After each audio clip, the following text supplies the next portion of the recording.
And let's kick this thing off for tonight. Good evening, everybody, and welcome to the September OCRA membership meeting.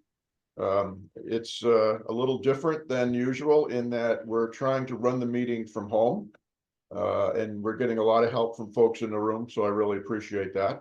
So we'll run the meeting from our house. We'll have people in the meeting room that will be listening and watching. We'll have people on Zoom that will be listening and watching. And we'll have our main program tonight presented from Alabama from Dave and Russ. So this is truly an exercise in telecommunications and my ability to hit the right button on the mouse while it's pointing at the right thing on Zoom. So bear with me while I make all of the mistakes. So let's start off tonight with the introductions, and let me change the spotlighting here, and we'll turn this over to Bob, who's going to walk around the room, and Dan, who's going to be moving the camera, and we'll find out who's in the room tonight. All right. All right. Thank you, Bruce. And Lori, get better soon. I know we're all hoping the best for you. My name is Bob. I'm W4FK, and I'm in Hillsboro. And let's go over to Wilson. Wilson, what's your name? Wilson. Yeah. Also from Hillsboro. Dan, KR4UB. South Orange County. Boyd, KO4GJO, Hillsboro. Paul, N2XF, little town of Butner. Dave, NA4VY, Cedar Grove. Pete, N4KW. John, KX4P, Pittsburgh.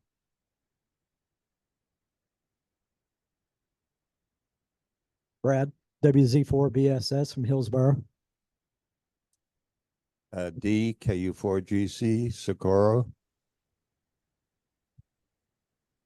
Does that mean you're moving?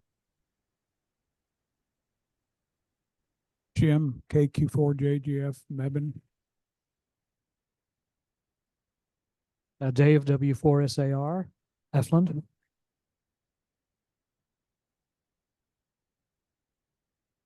I'm Pat, KO4QLU, Durham. Karen, KG4YJZ, Eflin. Chip, KF4WBK, Chapel Hill, North Carolina. I'm John, KM4MDR, Eflin. I'm Bill, N8BR from Pittsburgh. Chris, KY4OU, Durham. And that's the group. Okay, thank you very much, Bob. Appreciate it. And welcome to everybody tonight. We have a very interesting program that we're going to be hearing tonight, and it's brought to you from our good friends in Alabama. And I would like to thank John for suggesting this presentation. And let me bring up, first of all, the presentation, and then we'll share what's going on here. Let me mute myself. Bruce, should we introduce Zoomers? Hang on a minute. Let me change over here and do what I should have done before. Okay, let me go through the Zoom. Okay, on Zoom, we've got JR, N4JQR, Jose, KD4JWF, Fred, KN4BQZ, Doug, KA4ETS, Jim, K4BAV, Dave, W4AXL, Russ, KU4UK, both from Alabama, and our presenters tonight. Jerry, KQ4JDJ, Randy, KF4O, and Ken, KO4DHJ. And if I missed somebody, they must have joined us later. Oh, there's Ron. Okay, let me get Ron in here. Ron, KO4RON. And Tim, KC4TWR. And I'm looking across my screen here. And I think that that does it. If there's anybody that I did not introduce on Zoom, please unmute for right now and introduce yourself. Okay. Excellent. Now, before we get started, if everybody that is on Zoom could mute, and I will also mute here, and that will give Russ and Dave the opportunity to do the presentation. Because if anybody talks at all, it'll probably knock them right off. So we want to make sure this works. Let me bring up the sharing here. And let me, first of all, let me stop that. Let me get rid of the spotlight on me. Let me put the spotlight on them. And now let me bring up the sharing. And there we go. So what we're going to hear about tonight is the passion and joy for chasing DX. And let me get to the first slide here. And this is something that John, again, KX4P, brought to us. And I think it should be a very interesting presentation. And kind of the way I characterized it earlier tonight was that it's two really good friends, Dave and Russ, who are in competition with each other to work as much DX as they can over many, many years and still remain friends. So we're going to learn a lot about how they do all of that tonight. So with that, let me turn it over to whoever's going to kick it off, Dave or Russ, please go ahead. Well, Bruce, thank you very much. And we want to thank OCRA for the invitation. Thanks, Bruce. We wanted to thank OCRA and the members of OCRA for the invitation to present our passion and love for DX. And I think it was an interesting characterization talking about competing and remaining friends. I'm a newbie friend to Dave. I've known Dave now for maybe 3 or 4 years, and to say that I'm competing against an individual that I consider a legend in the DX venue of our hobby is to not shed a whole lot of light. Dave is more a mentor to me than a competitor because it's going to take another lifetime for me to catch him.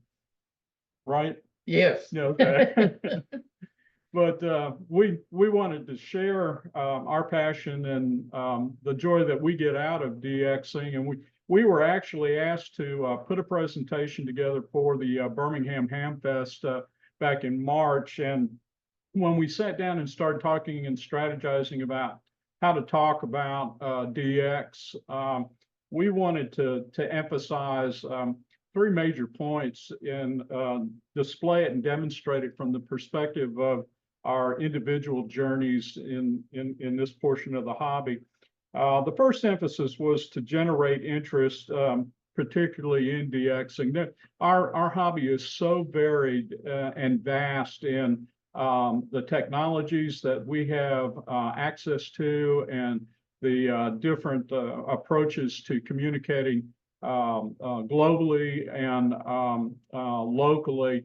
And I think sometimes DX and DXing gets lost in some of the emphasis of other parts of the hobby. So at least in the Birmingham area, we wanted to make sure that, we get the word out and keep the word out in terms of the fun that we have with DXing. The other part of this was to see if we could start instilling a passion for a younger generation of ham radio operators. I don't know what it's like up in the North Carolina triangle of Charlotte and Durham and Raleigh and that part of the state.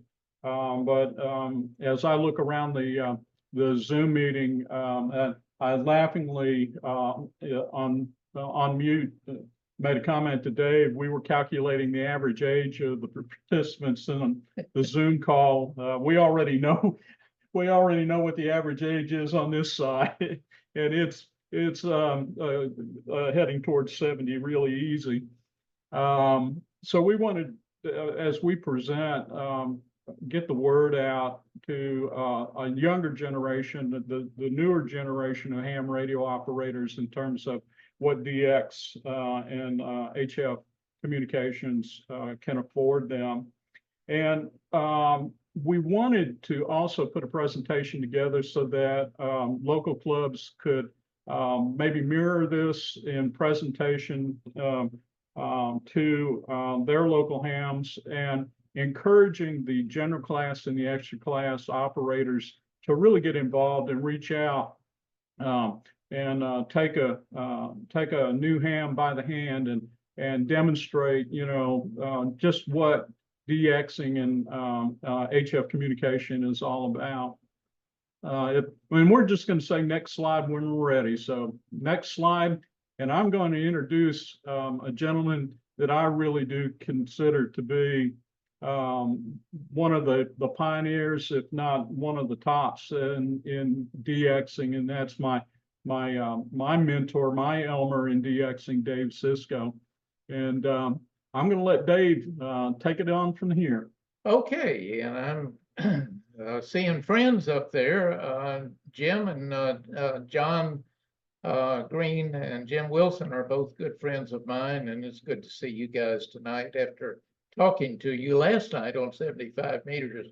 But guys, this is an honor for me to be able to tell you a little about my experience as a DXer and my enjoyment from being able to be a DXer and all of the things that it has meant to me over the years. And of course, we're limited in time, but I will try to squeeze in enough things that I really think set me on the right course in life.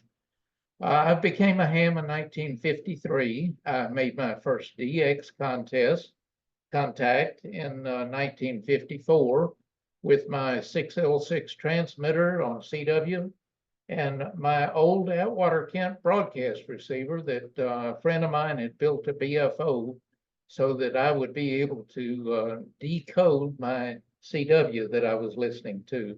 It was quite an experience building my own equipment, getting started, but it really, as a youngster at that time, it really got me off on the right track in a lot of different directions.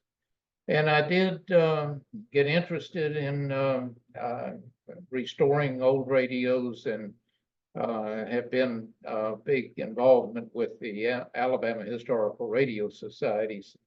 Also, I bought a company called Dixie Speaker Repair Service and rebuilt speakers for a lot of antique radio collectors over the years, although I have sold off that. In fact, I am fortunate to have been retired now for 20 years, and I retired when I was 65, so you can calculate the rest of it.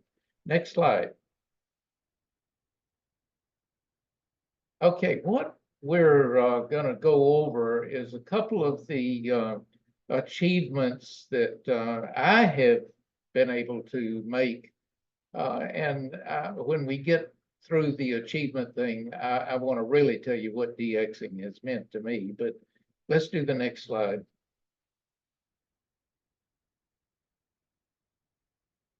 Okay, this is the ARRL DXCC Honor Roll plaque that I have hanging in my shack. And it is a plaque that you receive when you are within 10 of the 340 ARRL country entities. And it is not that easy to get. I don't know how many of you have the honor roll plaque, but it does require 330 countries now.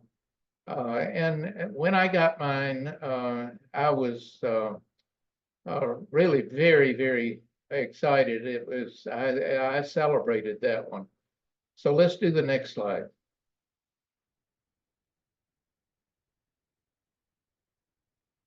Okay, this is the #1 honor roll plaque that I had that I have obtained in 2007. And it requires that you work all of the entities in the ARRL countries list, all 340. And I have worked all of the 340 plus 23 that are deleted countries that put me at a grand country total of 363. Let's do the next slide. This is another certificate that I was very proud to get, and it was the 5-band DXCC. As I began to spread out and work different bands and figure out antennas that I had to put up to work the different bands. And so this was my 5-band DXCC that I got first attempt at working a lot of different bands. Next slide. This is not an ordinary WAS, and the reason I stuck it in was because I did develop an interest in working 160 meters. This is a WAS single sideband. Every contact was SSB, and it's for 160 meters.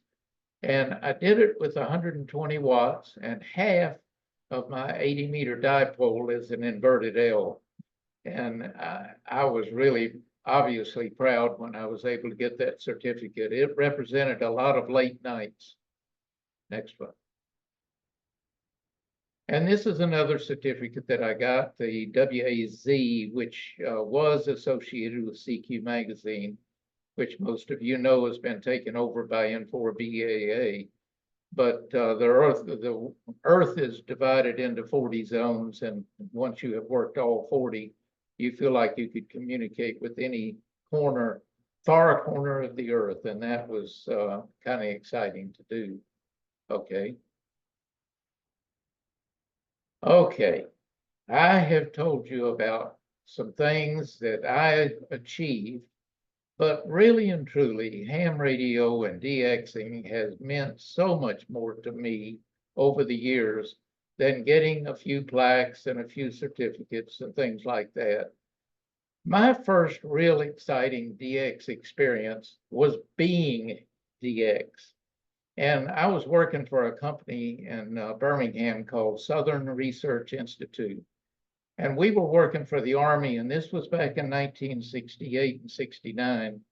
And the Army had us using helicopters and working to develop a people detector in Vietnam.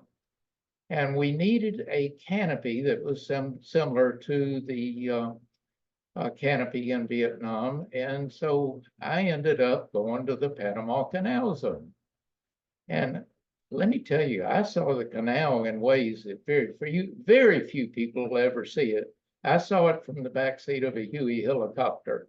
And in fact, I've got about 600 hours in the backseat of a Huey helicopter running instrumentation. And it really was interesting. Well, in about November, before we were to go on January in 1969, I figured out, hey, this would be an opportunity to really get something out of my ham radio if I could get a license to operate while I'm down in the canal zone. So I began to look into what it would take to get a license, and found out pretty quick that it was not that difficult to get a license. And not only that, but I got on the air and I called CQ Panama Canal Zone, and ended up talking to a young man, and he and I got to be somewhat friends on the radio, and he encouraged me to call him when I got settled in down in the canal zone and had a chance to have some free time. And I told him I would, and he shared a phone number with me to call him. And sure enough, that was one of the things I was really looking forward to. The other thing that I was looking forward to was actually operating from the Panama Canal. And I found out that the ARRL in 1969, January, was coming out with a 5-band DXCC award. And I figured if I could operate 80 meters, that I would be rare DX. And I was trying to figure out how in the world am I going to operate 80 meters from a hotel and be able to have enough signal to where I could be rare DX. So in 1968, I had built a Heathkit SB-101 transceiver. And boy, was I proud of that. It was my Collins, if you could say it that way. And anyway, I got to figuring, how can I get my transceiver and me down to the Panama Canal? And it ended up, I was able to find out what the dimensions were that I could have a package under the seat of my airplane seat on the way to the Panama Canal. And I made a box that would hold my transceiver. There was one big problem. I couldn't get any packing in there. The transceiver was right against the sides of the box in all dimensions. And I had to take the feet off the transceiver to even get it in the box. But I figured with that box right under my seat, I could take good care of it. I wouldn't have to worry about it. And sure enough, I put my precious SB-101 transceiver in a laundry bag to at least keep it from getting scratched. And me and my wooden box headed to Panama Canal. When I got down there after a couple of days, I was able to get in touch with the license people. They issued me a license KZ5AZ. And let me tell you, we were staying at the Tivoli Hotel, and this is a picture on the QSL card that you can see of the Tivoli Hotel. It was not a young hotel at the time we were there. That was in '69. And it was a hotel that Roosevelt had dedicated the canal back in the early 1900s. So it was a few years old. But one thing I did was I made sure that I was on the 3rd floor, and I made sure I was on the back side of the hotel for a room. And I carried a fishing reel and some very fine line and a lead weight. And the hotel was kind of in a U shape. And in the U was a restaurant, outdoor restaurant, and it had palm trees. And I figured out one of those palm trees would be just perfect to get a wire into. And unfortunately, when I was there, there were people usually eating in the restaurant. Well, one day, after we'd been there a couple of days, I did pick a palm tree that didn't have somebody sitting at a table under it. And I threw my lead weight over that palm tree and was able to manage to get a wire about 60-something feet long. And I was able to drop a wire straight down and get a halfway decent ground. So I had me an 80-meter vertical antenna, and I was determined I was going to really and truly enjoy some rare DXing, giving some people their first Panama Canal contact with for the 5-band DXCC on 80 meters. And believe it or not, guys, it really worked. I was just absolutely shocked how well I was able to get out and work the guys back home and actually work the world just about, not quite, obviously, on 75 meters with that kind of an antenna, but I did work a lot of, still have those old logs, and every once in a while I pull them out and drool a little bit about how much fun that was. Well, let me mention one other thing. The young man that I met on the air, I did give him a call, and he said, well, let him know when I had some time that we could take a tour of Panama, not just the canal, but the whole Panama. And that sounded exciting. So one afternoon, on a Saturday afternoon, I did have some time. I called him, and he said, I will meet you out front in the hotel. And I walked down to the hotel at our meeting time, and there was this black limousine with a limousine driver with his hat on, and this young man standing beside it. And I kind of backed off a little bit. I said, are you, I think his name was Henry. Are you Henry? He said, yes, sir. Are you Dave? I said, I sure am. He said, well, we're going to take a tour of Panama, and this is how we're going. I found out later that his father was the president of the power company in Panama Canal. And believe you me, that was a ride that I will never forget. It was so interesting, and the driver, he was a Panamanian, but his English was very good, and we had quite an interesting experience. Well, only other thing I'll tell you is that we were very successful with our helicopters.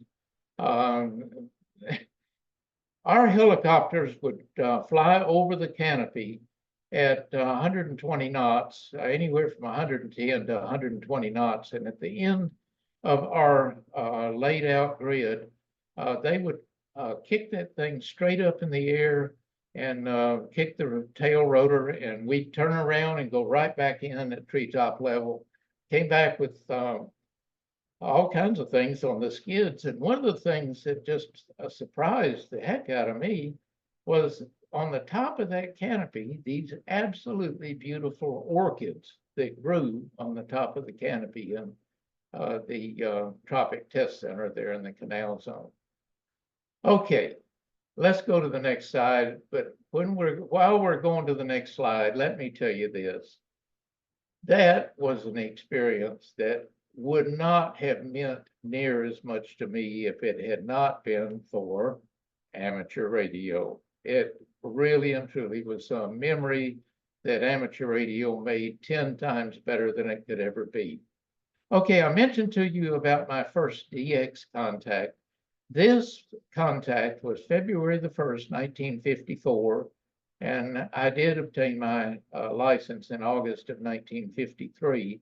But this was actually the station that I worked, and he had the AXL, which is also in my call, which is, I don't think, the only reason he put up with me, and the only reason that he actually answered my CQ was because I was pretty weak. He does have on the RST, he has 469, so you know I wasn't real strong on CW, but that's what really got me interested in going and working DX. And I still have that QSL card, and I'm still very proud of it. Let's go to the next slide. One of the things as you go to the next slide is the fact that Dave made this contact in February of 1954. I was born January 1955.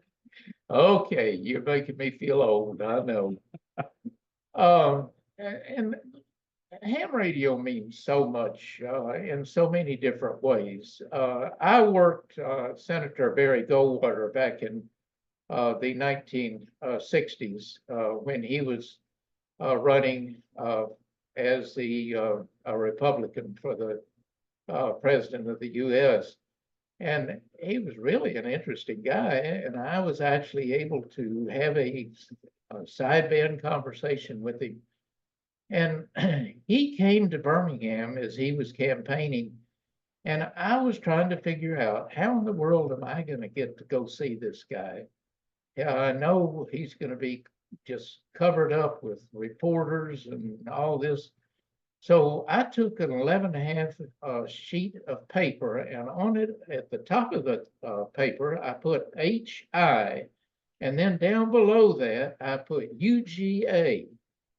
And when he was standing up there talking to all these reporters and all these newspaper people that were going crazy trying to get to talk to him, I held my little sign up. He dropped what he was doing right there, came over, shook my hand, asked me my call, and we had a nice conversation. And after he turned around and started the other direction, I had more reporters asking me questions than were asking him questions. So they wonder, what does Hi Uga mean? Next slide, please. Another very interesting conversation I had. Again, it was on sideband, and again, he was not holding back. I did talk to the King Hussein of Jordan, and was very, very pleased that he gave me at least 2 or 3 minutes of his precious time because it was something that I thoroughly enjoyed and feel like it's a card that's hanging on my wall that I'm very proud of. Next slide. Okay, this is the one that people are just drooling over when they come in my shack and see. And in fact, I had to build a special antenna just to work this guy, but I was successful in working him, and he stuck to 15 meters the whole time. He had planned to be in Korea until 2003, but they shut him off. And I worked him in, I think about mid 2002. And let me tell you, there hadn't been any operations since. So if you need North Korea, it's rather difficult to get. But this guy did have connections in North Korea, and even though a guy named Romeo had tried to put North Korea on the air before, this guy was successful in doing so. Romeo was not successful. So the ARRL did allow us to count this contact, and it was a real, honest to goodness, North Korea contact. Next one. And this is another one that I'm very proud of. This is Scarborough Reef, and I don't know how many of you know the name Marty Lane, but Marty went to Scarborough and set up his rig on a rock out in the middle of the China Sea, and operated to give credit for the #1 country needed at the time that this one was needed. And it was an expedition in 2007. Believe it or not, 2 members of our local DX club are listed on those list of people that supported the operation. Jim Long, W4ZRZ, and Gary Crane, W4AVY. Jim has since passed away, but they were big contributors to the Scarborough Reef operation. Next slide. And you can go to the next slide. Okay, the only thing I'm going to say at this point is this guy is a good competitor. He's trying to catch me, and he's doing very well at it. Now I'm going to turn you over to Russ. Thank you, Dave. I appreciate it. I just sit here time and time again listening to Dave provide insight into his journey in DXing, and I learn something new every time I sit next to this guy and we do this presentation. I got my first DX contact with Guantanamo Bay down in Cuba. After a long hiatus from the hobby, I got my novice back in 1976, and I wish I still had all of the DX and QSL cards that I accumulated working only CW back then. I got my first DXCC in the basement of the house that I'm living in right now, running with a 100-watt machine and Buckmaster off-centered dipole. And Hoppy was one of the first DX contacts that I made. And the thing I remember most about this first contact was that Hoppy and I actually set up a SCAD. We would talk weekly, just check in on each other. We did that for about 6 months before he rotated back. He was a contractor there at the naval base at Guantanamo Bay. Next slide.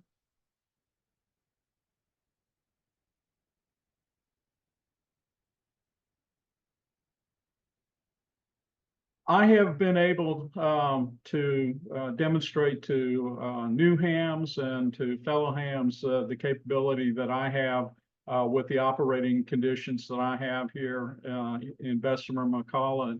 One of my cherished cards was my first ever Antarctica, and that was the Russian Antarctic Scientific Vostok base.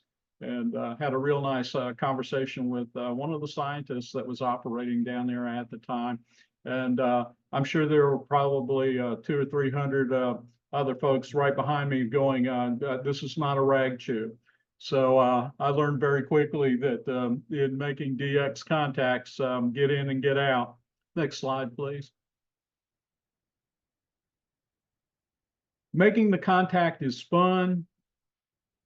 Having a conversation with the individual on the other side of the world is exquisite in my opinion.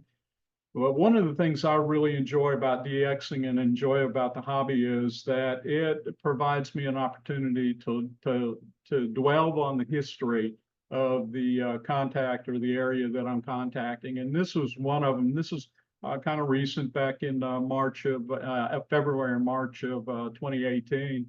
But Baker Island, there's a lot of history surrounding that particular area of the Pacific with Howe Island and Baker Island. In fact, while I was touring the Southern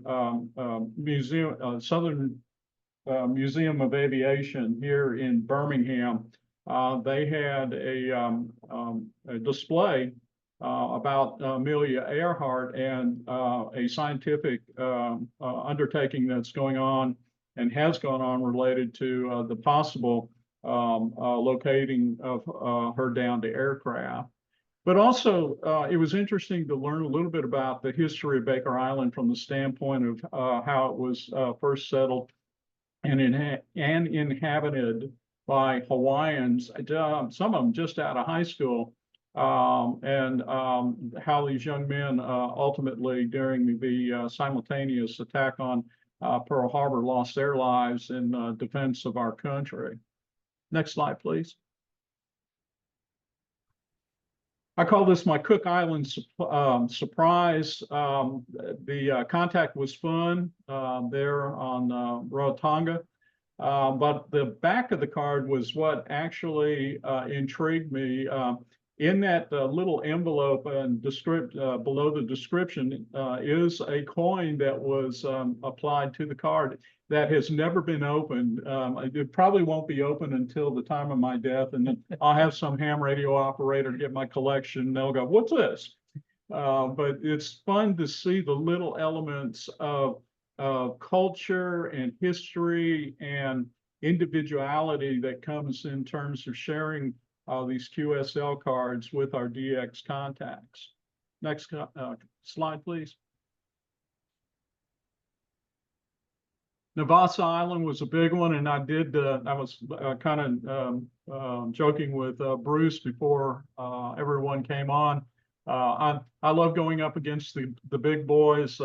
I do have a 1 kilowatt Palstar amplifier here, but unfortunately I'm having some sensing issues with it right now.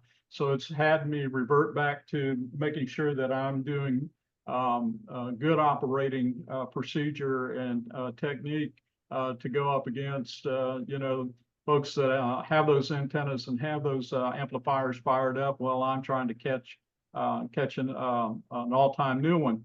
And Navassa was one of them. I worked Navassa. You can see I made 3 single sideband contacts and did that with less than 100 watts on a dipole. And that was a very intense de-expedition. As you can see, they logged 138,000 contacts and 35,000 unique call signs. And I also like to point out, Dave, that I do single sideband and I do CW, but I love FTA. So anybody that would like to go up against me in terms of talking about FTA, yes, I've gone to the dark side. Next slide, please. And this is one of the reasons I think FTA is really an important step in our hobby.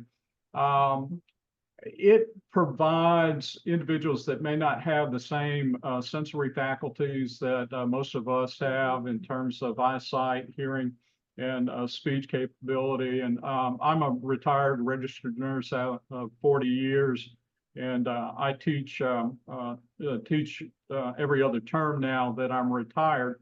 And I still have an affinity for those that get into the hobby and are physically challenged in some shape and form. And Eddie Vassar, I'm sure many of you may have even made contact with Eddie. He's ex-Pate and lives near Pleiku, Vietnam. And he lost his eyesight due to a heart attack and stroke, and he only has 1% of his eyesight. So a lot of what he does is communications through FT8, some CW, and I think I've heard him on single sideband once or twice. But this really gives an opportunity for those that may not have the wherewithal and or the station configuration to make their contact around the world. And I think I've got Dave convinced that FT8's the way to go. Next slide.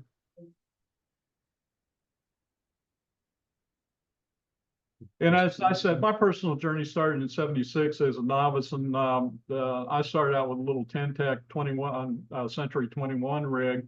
And I am working diligently, putting in seat time to try to catch Dave.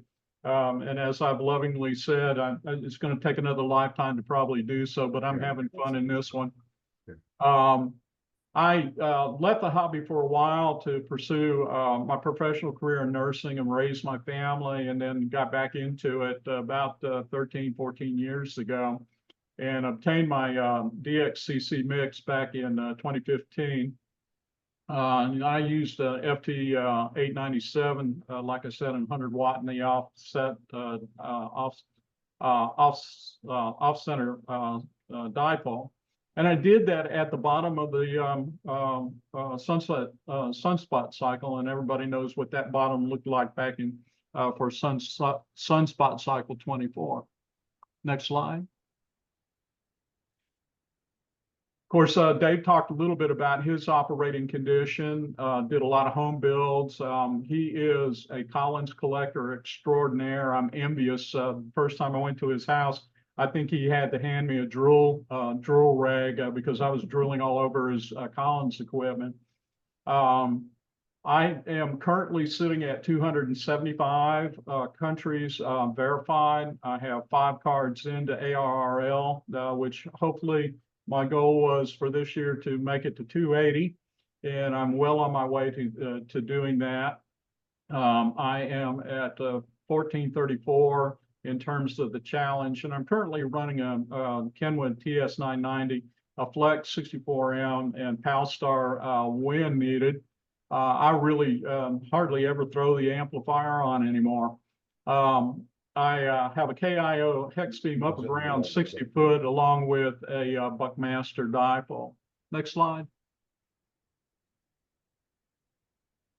So why did we pursue this? And you may have to click as I go through these points, Bruce, and you can go ahead and bring them all up if you want to. Well, for me, it's just plain fun. And I know it has been and continues to be absolutely a kick in the saddle side of our derriere for Dave. It gives us an opportunity as DXers to continually to enhance our communicating and operating skills, both from a single sideband CW and yes, FT8. And it, along with the other ECOM efforts within our hobby, gives us an opportunity to really prepare ourselves for emergency communications. I love to say that DXing provides us with an opportunity to tweak our operating positions. And most of us in the room and on the Zoom call recognize that's ham code for buying another radio or antenna. It increases our geopolitical knowledge. I like to spend time learning a little bit about the countries that I am talking with. It challenges us to do communications and make a communications effort without utilizing the internet. I love propagation. I love the ionospheric layers, and thank God he keeps them up there for us. It gives me an opportunity to support new hams as friends and Elmers. And I think this is one of the things that we that have been in the hobby for several years, really need to really embrace and foster more as we continue to try to grow the hobby with the newest members of our of the hobby. And like I said, I love chasing Dave and our good friend Mike Miller, N4VG. He's drooling all over Scarborough Reef. I think that's the only one he needs, and he keeps abreast on that. And like I said, I got to live one more lifetime to catch old Dave sitting here. Go ahead with the next slide, please. One of the things that, Bruce, if you'll bring up the talking points on this one, thank you. One of the things that we tried to do during the Birmingham Ham Fest, we've also given this presentation at our Gadsden, the Gadsden Amateur Radio Club and the Tuscaloosa Amateur Radio Club. And one of the things that we like for the older hams, the mature hams that have been in the hobby for a while to take away is help these technicians. Technician license is not just a repeater license. And I tried to demonstrate this during the ARRL single sideband competition this year. I worked the 10-meter technician segment of the band between 28.3 and 28.5. I ran less than, I guess, less than 200 watts, probably about 176, 175. I tell people, particularly technicians, that you don't have to wait to get into your general. You need to get to your general. You need to get to your extra. But you can have fun with DX and making contacts now with our Sunspot Cycle 25, where it is at right now. It is just hilarious what you can do on 10 meters. And I tried to demonstrate that for folks. I sat back and said, well, what can I do in about a 30-minute period if I only worked the technician segment of the 10-meter band? So this year, just to make this slide, because I knew that we were going to have this presentation for Birmingham and we wanted to reach out to our technicians locally, I ran less than 100 watts for this particular element of the experiment. I ran it through my KIO hex beam. And in that 30-minute period, I was able to make, if I was looking just to go out and get all-time new ones for new countries, I was able to get 1/5 of the way in 30 minutes to my DXCC. There's 20 potential all-time new ones. Of course, I had already gotten these in terms of DXCC. When you move to the next portion of it, Slide off. let's see, if you can move to the next slide for me, please, Bruce. Yep. I did this with a dipole. And with the dipole, using the same parameters of less than 100 watts, and that apex is up at 50 foot. I used the Flex 6400. I did use the waterfall for tuning. I was able within 30 minutes to get 13 all-time new ones. So the emphasis here and what I encourage the ham radio operators that are in attendance tonight is take a new ham by the hand, show them your shack, get them on 10 meters, particularly if they're a technician, and get them involved in DXing. I like to show some of the tools that I use, and I wanted to demonstrate to the ham community in Birmingham and where we do this presentation that using Grid Tracker, there isn't a place on the face of the earth, as you can see in this particular slide, that I cannot contact. And I think that's beautiful. And that is really intriguing when I take a look at, graphically, what I've been able to do with my station. Another tool that I like and I really enjoy seeing. Oh, if you, next slide, please. Thank you, Bruce. The next tool I love is definitely the live stream from Club Log. The ability to see that you've made the DXC or the DXpeditions log is tremendous and saves time, particularly when you have limited seat time. Now, being retired, I have more time than I know what to do with sometimes. And this is one of the tools that I like to show. And I'm sure most of the hams that are in witness of this presentation tonight probably would like to have had this back in 1954 and 1955 instead of waiting for that QSL card to come in the mail or through the bureau. Next slide, please. So what do I do? I mean, I'm at 275. Dave was one of the last 7, I think, maybe this year, last 4 or 5 standing at the DX banquet at Dayton when they were calling out the numbers to see who was that year at the top of the game.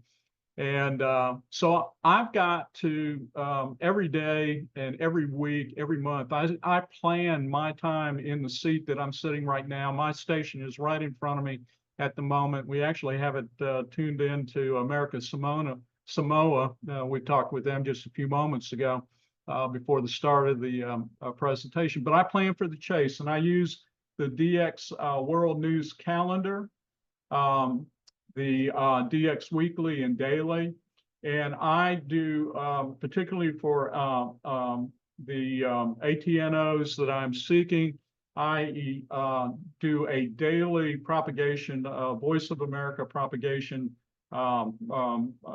predictor with the wheel chart there to see what my best times for sitting in this seat and concentrating on particular bands to be successful. And I have been very successful. Next slide, please. And if you'll just roll those, thank you. I tell young hams and I tell fellow hams that the tips for chasing is to listen, and then listen some more. How is that DX station operating, particularly if they're working split? I don't know how many times I forgot to push the button over here. It says sub instead of main and get the band police all over me, which I think is kind of hilarious. But I try not to aggravate the ham world and be called a lid over the air. Work the waterfalls. Know your phonetics and use your phonetics, your international phonetics, and comply with the DXers request. And a good point of that is during the Clipperton DXpedition, they made 113,000 QSOs. And I listened in after I had completed all of the band slots that I needed and the modes that I needed. And I was somewhat appalled at how our hobby has seemed to at times slip into rudeness. So help new hams understand that there is an operating technique. If you can't work them, you can't. If you can't hear them, you can't work them. So that propagation is really important to understand. I do encourage you to use the LOTW, and also I collect QSL cards. I'll send them out and I love receiving them. I'm waiting for that Spanish QSL manager to get my Iran card to me that I paid for back in June, Dave. If you know him, would you call him up? Good luck. Work these DX contests. As you can see just a few moments ago with the single sideband contest, you can pick up some countries and be a financial supporter of these ladies and gentlemen that get out here. I have a newfound understanding and appreciation for the men and women that put these DXpeditions on after hearing the Swains Island group this year at Dayton, the Baker Island. Let's see, was it Baker Island? Swains for sure, but there was a young man or gentleman from that did Micronesia, and to hear his account as being a single operator in Micronesia was just absolutely amazing. And he almost gave his life for the hobby. He got a sepsis from an inadvertent foot and leg wound while he was, rummaging around trying to build antennas. And he was malnourished at the same time. So support these folks. $5 goes a long way. If you 10,000 people send 5,000 or send $5, that may be a helicopter trip to Beauvais. Next slide for me, please.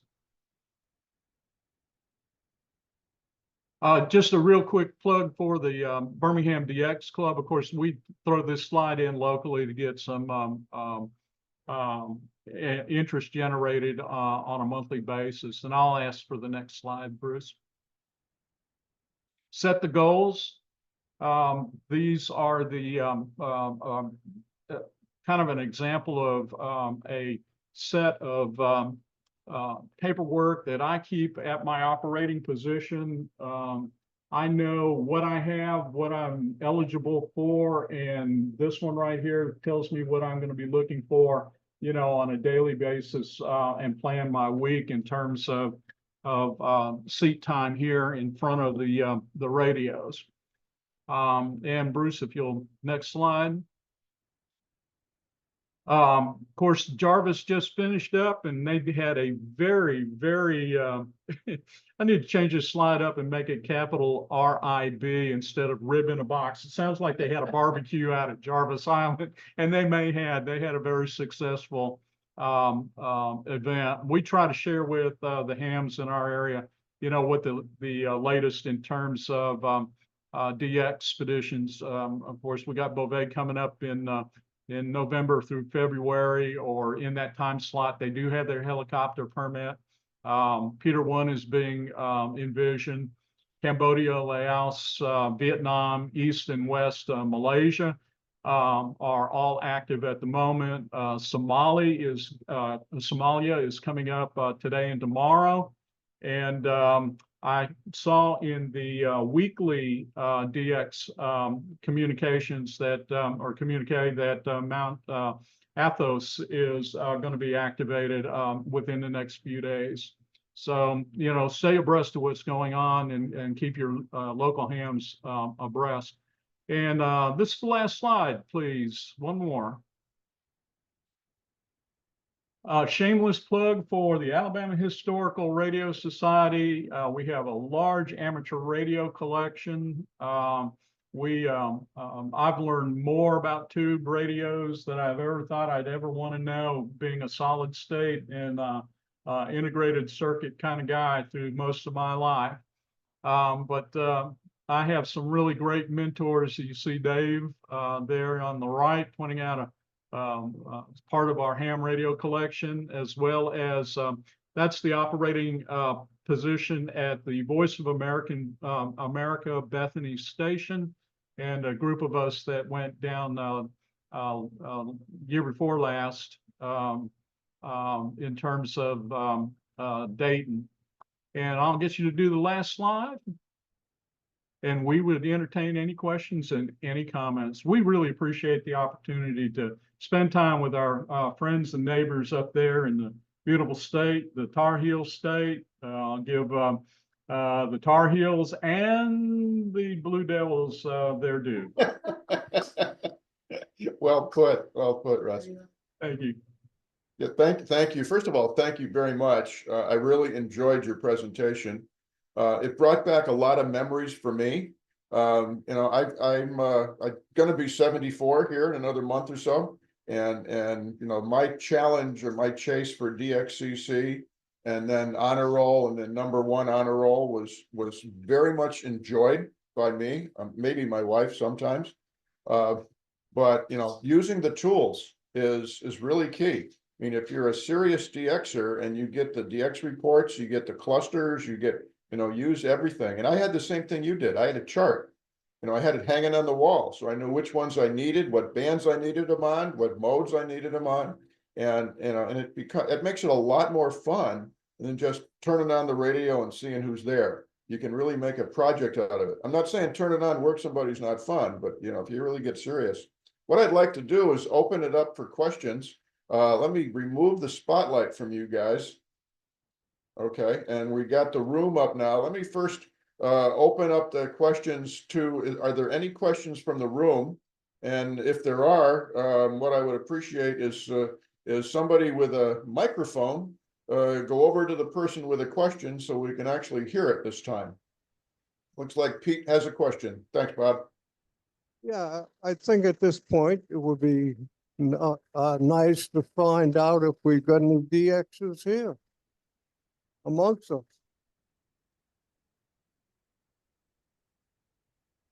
Okay, and the other thing, one other thing I'd like to point out is the term DXCC has been used a lot. Well, what that is you need 100 cars, 100 stations work before then you get the XCC.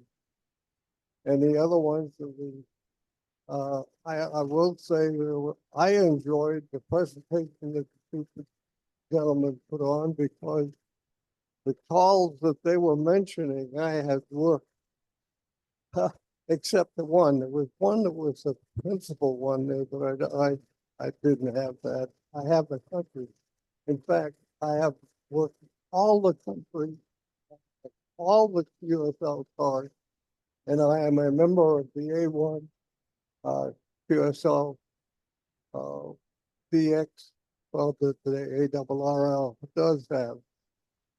The other thing, it's harder than you think, and I'll say that I decided that when I started in 1957, that I would make sure that I keep everything, and I still have all the cards from everyone, and the North Korean one was the biggest pile up I have ever heard in my life. It was unbelievable because hams from all over the world were coming up. It took me 55 years to work all the stations and gather all the QSLs. So that's a lot of time. I turned the knobs of the receiver an awful lot, and that's what you have to do. So I don't know if anybody else has any point, but I enjoyed what the two gentlemen had to say because it brought back a lot of memories. Thanks, Pete. Bob, why don't you grab that and see what, if we got any Thank other. you, Pete. A lot of seat time. Any other questions? Comments? We got Karen. Hey, this is Karen, KG4YJZ.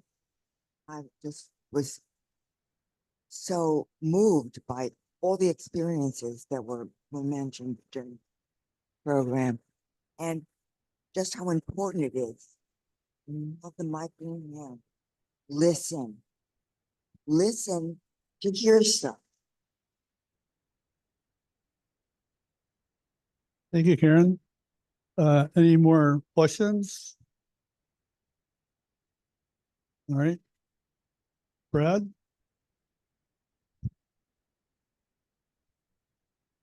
Brad Sitton, WZ4BSS. This question's for our presenters. Being probably the only technician here in the room, what would be an optimal 10-meter antenna to utilize for doing DX?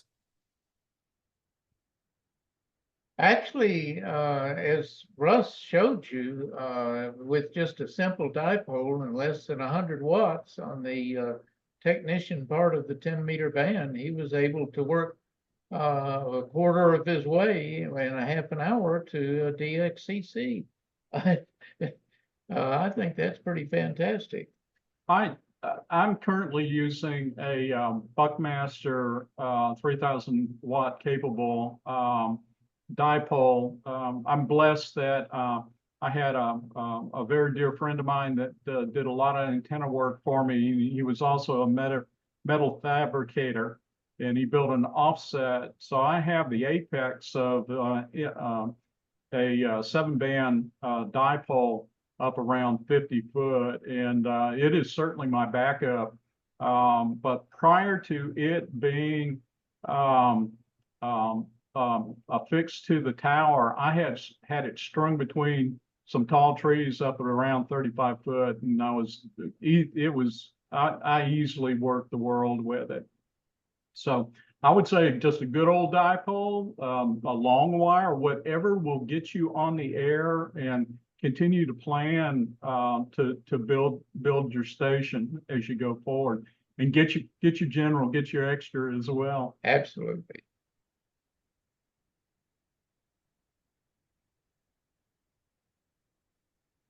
Question? Paul, do you have your Wilson? Wilson?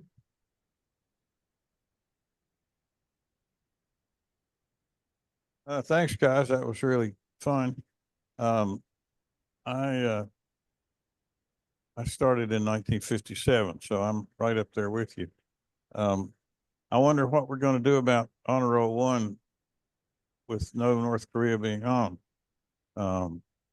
I heard that we were going to try to annex them as a state, but I don't think that's going to happen.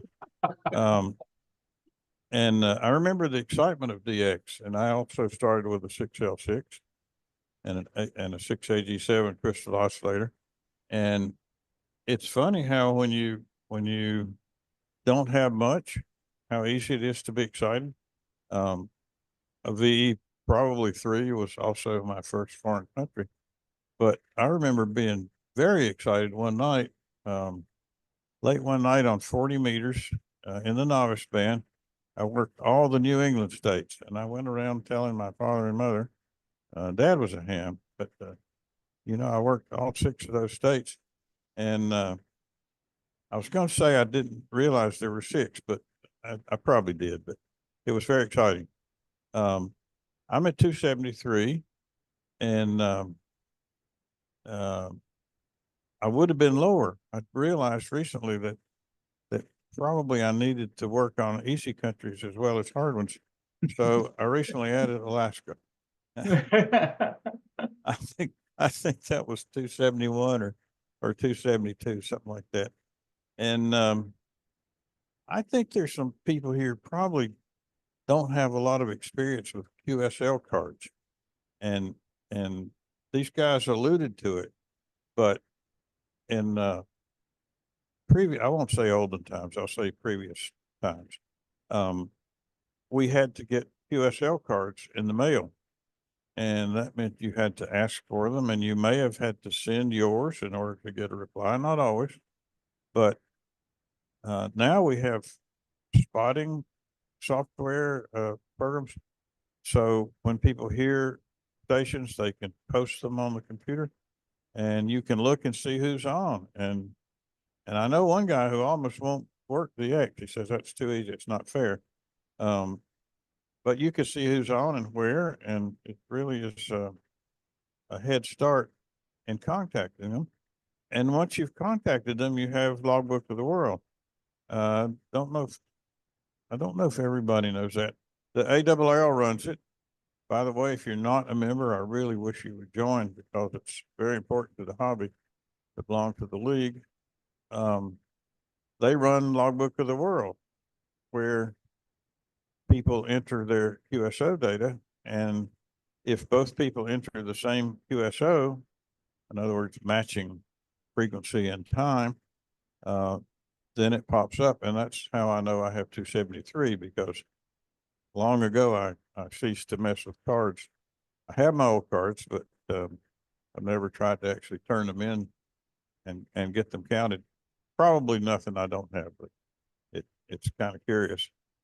I think that's enough for me. Anybody else? Yeah, there's one over there. Thanks again, guys. Thank you, Wilson. And we'll go to Zoom for questions in a second, gang. All right, John had a comment. I try to keep my comment real brief, but I really appreciate Dave and Russ putting this together and letting us see it. Russ and I met each other few years ago, I think now at the Dayton Ham Fest.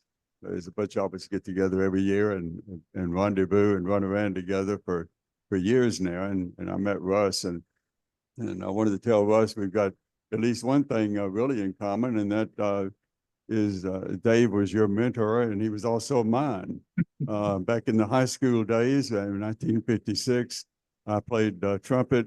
Dave tried to play saxophone, but was never any good at it. And after high school, he threw his saxophone away and continued with engineering and physics and all.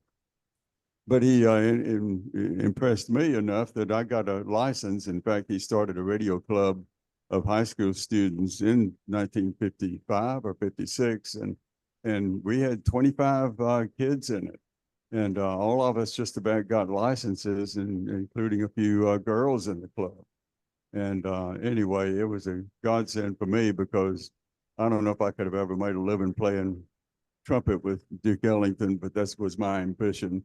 And but I did get an engineering degree and all that because of Dave's influence. So Dave's been a great mentor, and there's other mentors around. I'm up to 288 countries confirmed, and if I'd go get my QSL cards, I'd probably be able to add.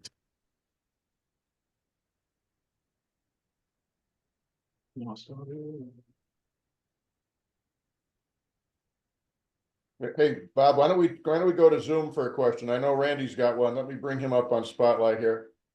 Randy, why don't you go Yeah, ahead? this and battery's unmute? going You anyway. gotta- Yeah, I just, I never, when we came back to the States in 2016, I never thought that I would ever get DXCC. The hurdle just seemed too high. I've got a little, we're in a HOA, so I have a little OCF up about, just about 30 feet out the back window. And using mostly FT8, some CW and SSB, just over Saturday mornings, just not even over 6 months, I was able to get 100 countries. I'm up to 170 plus now, but just an encouragement to you all. It's especially with the sunspots and all now, it's not as hard as you would think it would be. Thanks. Great comment, and hope more people take that up.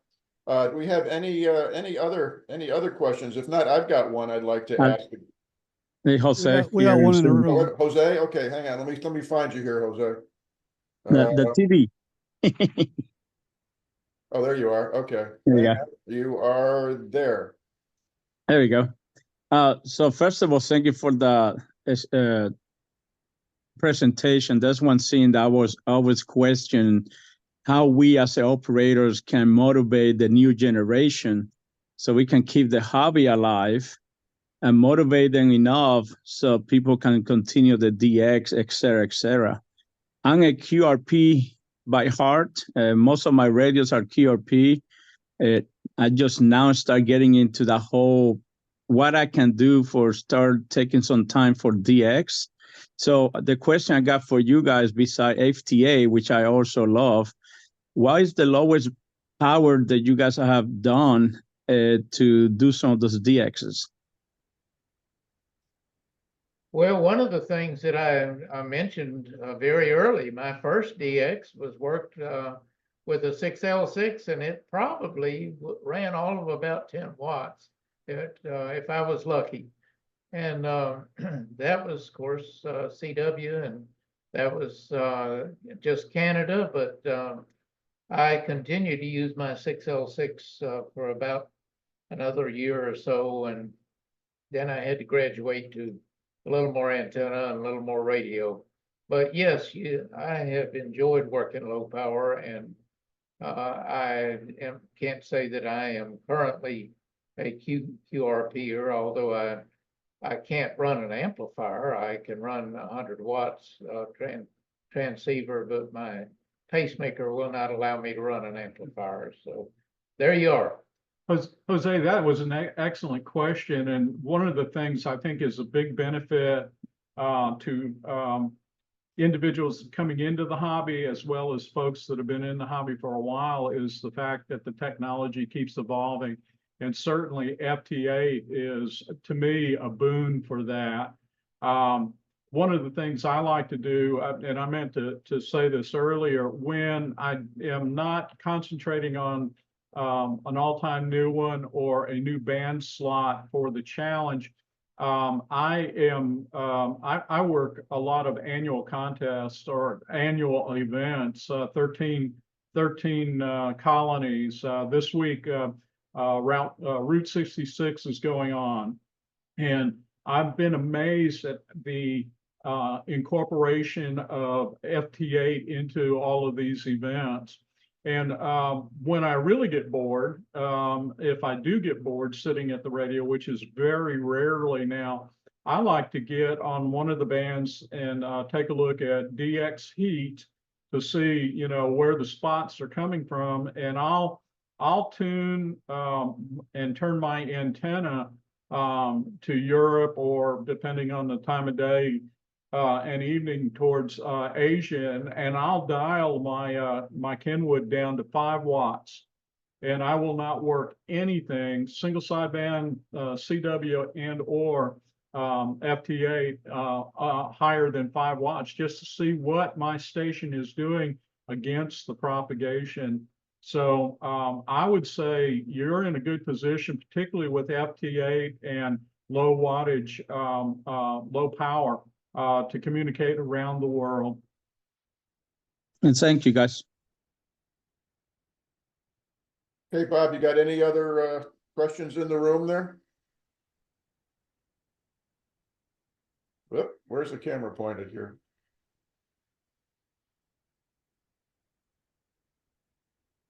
Oh, that's a picture of Scarborough Reef.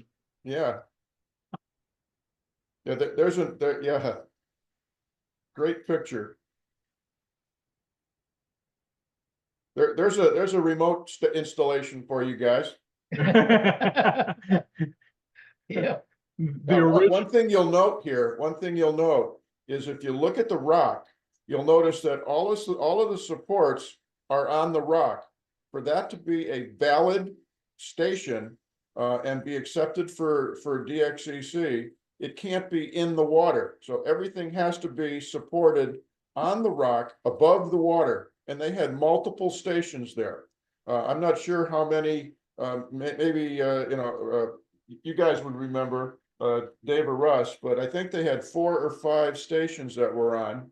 And at night, the operators that were on those particular installations, they had to stay there all night until morning because it was too dangerous for the boats to go out and try to go from location to location to change operators, bring them gas for the generators, anything. So they were stranded on those little rocks all night long. And that's what some folks do for us to get the contacts of remote locations. It's amazing what some of the people that go on DXpeditions actually do. Agreed. So thanks for sharing that great pictures. Okay, anybody else got any questions for Russ and Dave? Okay, well, first of all, guys, thank you very much. I think they deserve a big round of applause for pulling this together for us, and job well done. Well, thank you all. Let me hang on a minute here. Let me find me. Where am I? Okay, I'm back. Okay, so yeah, thank you very much. I have one question for you guys that I would like to bring up. John kind of mentioned it when John talked about the club in high school. I was first licensed in 7th grade. The reason why I got interested in ham radio was my homeroom teacher. And at that time, our homeroom was in the wood shop. And, so we were sitting in the wood shop, and behind us is a whole bunch of machines, drill presses and lathes and sanders and all kinds of stuff. But in front of me was Mr. Knapp. He was the shop teacher and my homeroom teacher. It was his room, and in front of me was his desk. But in front of me to the right was another table. And on that was a Viking 2 transmitter, Johnson Viking 2. The VFO that went with that, I don't remember what it was, but it was really a boat anchor, but it worked. And a marvelous Hammerland HQ 170A receiver. So the hams in the school would come in before homeroom and they'd make some contacts. And then after school was over, they would come back and make some more. And I started hearing what they were doing, got interested in it. And a friend of mine and myself both got into it and got our licenses. So for me, it was 7th grade. So my question to Russ and Dave, what got you guys initially interested? We know when you got interested, but what got you into ham radio? Actually, a 4th grade teacher got me interested in. She, I don't know that really understood ham radio, but in our book, it was talking about a hurricane in Miami and how ham radio had helped out in the hurricane. And that was when I was 10. I obviously didn't get licensed at that point, but it did spur an interest in radio. And from then on, I was trying to find people that had a common interest, and I did. And by the time I was in the 7th grade, same as you, Bruce, I was anxious to get licensed, and I went to a local code class, got my 5 words a minute, and learned enough to pass the theory. And so I was licensed in 1953, just out of the 7th grade. Excellent.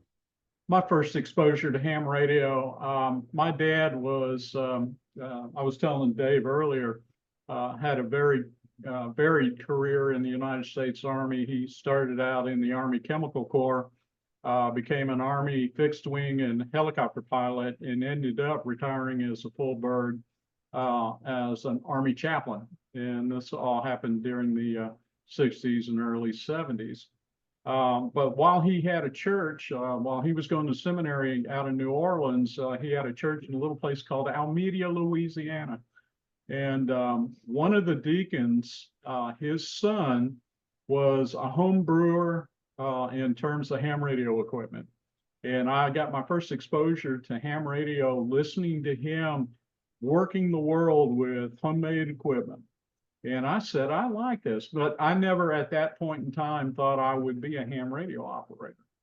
Fast forward to 1976, I had finished up finished up my training as a paramedic out of UAB here in Birmingham, moved to a little town called Demopolis, Alabama. And in Demopolis, there were 2 ham radio operators, Roger Franklin and, I just went blank on Buck Webb, Buck. They had calls KA4 TLV and KA4 ILV. And in 1976, I went to Atlanta and took my novice exam and code test, and I turned out to be KA4 BLV. So we locked up the LVs for whatever in Demopolis, Alabama. But I fell in love with the idea of being able to communicate well before there was anything called a cell phone and or the internet, much like most of us on this call tonight. And I am still intrigued, even though I am approaching 7 decades of life, I am still a techie. I love new technology. I love the idea that if the power goes out, I can still talk to my daughters and my sons-in-laws in Lexington, Kentucky, if I need to.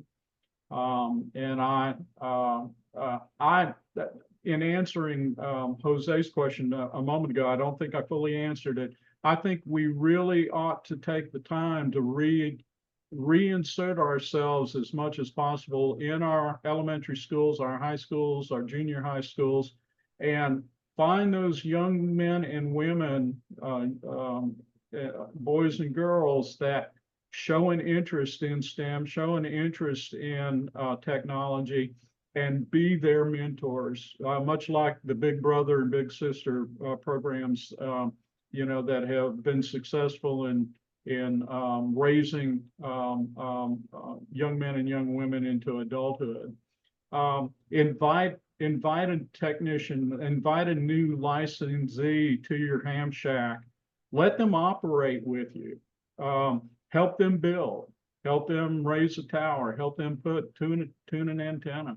I know that we have busy professional lives, but I think one of the things that really intrigues me about the hobby is um, being able to give back and pay forward in the hobby when we have new people come into the hobby.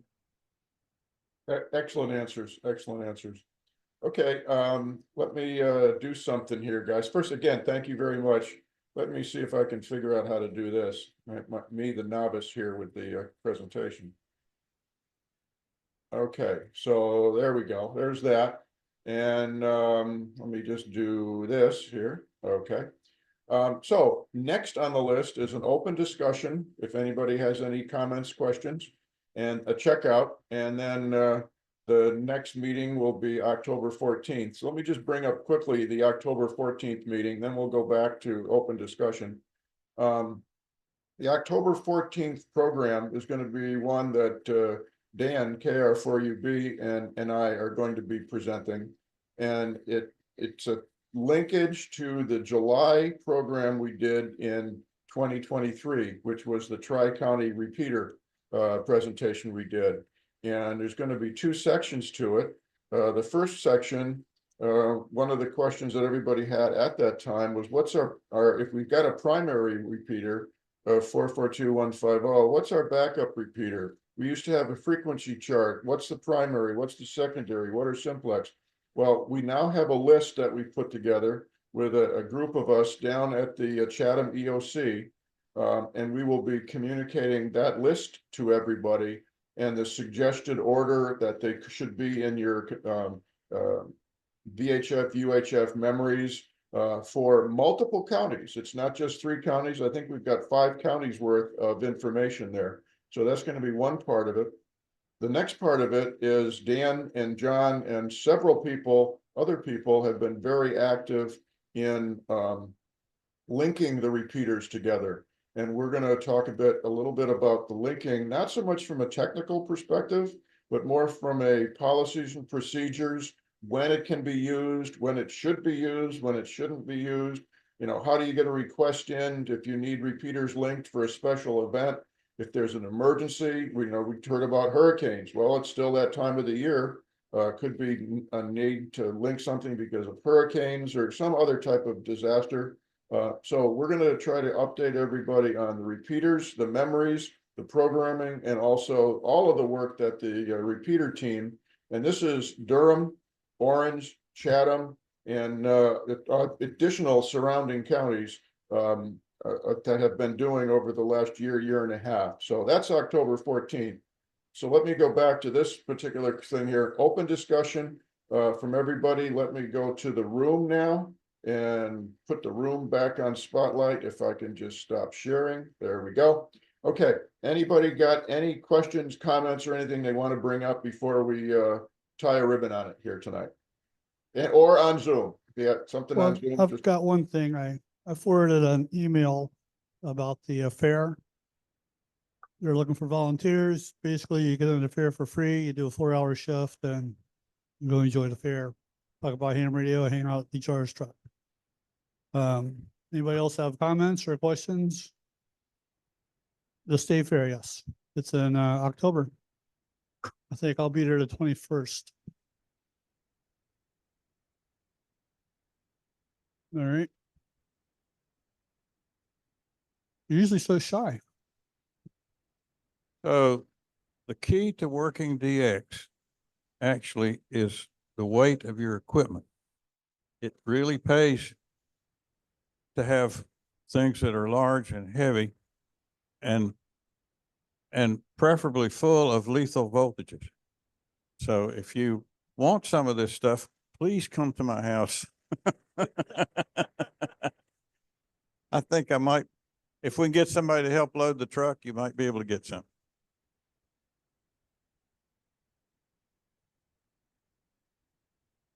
Any other comments from within the room? Anything from Zoom? I don't see any, I don't have any. Yeah, everybody on Zoom, feel free to unmute if you have a question or a comment or something, and I'll just try to quickly find you and spotlight you so we can see you. Hey, Jose, Zoom. So for the coming for the October 14th, now that we're gonna start moving forward toward the repeater operation protocols and stuff like that. We also going to follow up with start doing some training on that matter, correct? That's a secondary part of it. But yeah, I hope to. For some reason, I can't spotlight you. That's interesting. Oh, I gotta, maybe if I removed one, then I could have spotlighted. I didn't think I had to move. Yeah, No, okay. that's fine. Yeah, so that's something that we're talking about, Jose. We need, first of all, to get some of the communications out on frequencies, and then we also need to figure out exactly, you know, what do we need to train on? Because if you go back to the survey we took, everybody doesn't have the same interest. Correct. Okay? And there's people that have, you know, interest in public service events. There's people that have interest in OXCOM. There's people that have interest in CERT. So, you know, we have to be, in my opinion, and I could be wrong, I've been wrong many times before, you know, one size doesn't fit all for training. So, you know, do we do it at a membership meeting? And, you know, maybe we'd only have 5% of the people interested in the topic. Or do we organize by special interest groups and try to have those groups, you know, do the training within themselves? When it's common across all, then we could do it at a meeting. So for me to say, yeah, let's do training, there's a lot behind that I can't just say, yes, we're going to do training. We're going to start tomorrow. We can't, I don't think that's a fair statement on my part. That's And fair. if anybody else has a comment about that, please feel free to share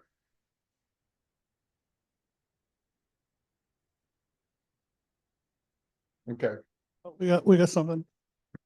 And Jose's checking in by Slow Scan TV tonight, I see. Yes. I need to go back to 2:30. Okay. My comment is if anybody has an interest, if they really have a question about stuff, bring it up. I mean, you don't have to come to a meeting. You have questions. Good point, Karen. We'll never know what people are thinking unless they let us know. Okay. If there's no other comments, I would like to thank everybody for attending tonight. Again, a big thanks to Russ and Dave for an outstanding presentation. And I expect to hear from people when they check in Monday night on the 10-meter net, you know, how many new ones they got.